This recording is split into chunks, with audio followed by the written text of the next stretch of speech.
दर्शकबिन तपाईले देख्न सक्नुहुन्छ यति बेला कोरस राखेर छमछमिन ब्याकग्राउन्डमा नाचिरहेकी यिनी उनै रेखा बहिनी हुन्।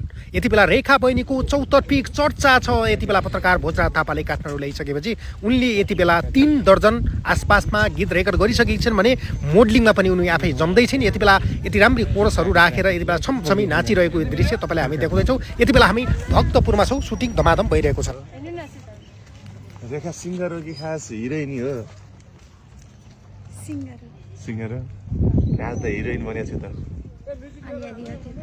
अलिअलि गालामा कस्तो राम्रो डिम्पल पर्दो रहेछ है रेखा। खै रेखा डिम्पल हेर। आज वास्तवमा बहिनीहरू राम्रो छन्। नेचुरल ड्रेस हैन मोडल दिदी राम्रो हुनुहुन्छ। कस्तो राम्रो कपडा लगाइदिनु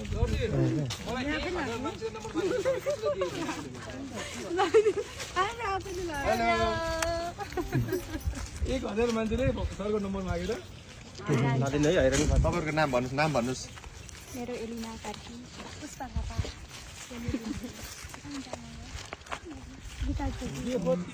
गीतको बारेमा भन्नु त थोरै। हाम्रो गीत चाहिँ नयाँ गीतको सुटिङ हुँदैछ आज। मेरो बहिनी र मैले गाएको गीत, रेखा र मैले गाएको गीत मिठो गीत छ र खेल्ने पनि हामी दुईजना नै हो। अनि तपाईँले त रेखा बहिनीलाई हिरोइन बनाइदिइसक्नु भयो गायिका। होइन बहिनीलाई चाहिँ यसो हेर्दाखेरि टिकटकमा हेर्दाखेरि त्यसो डान्स सान्स गरेको एक्सप्रेसन कस्तो भइहाल्यो भनेको देखेँ मैले।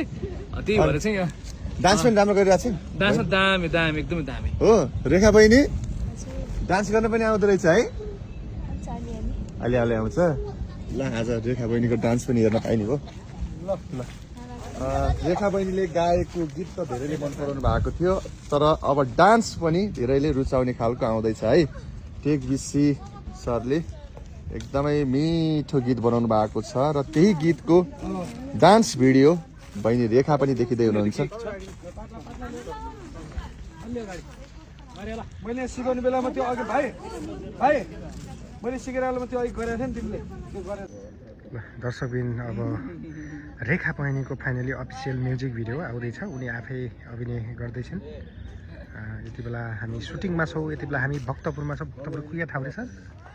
गुन्डु भन्ने ठाउँमा छौँ। यसरी सुटिङ भइरहेको छ धमाधम।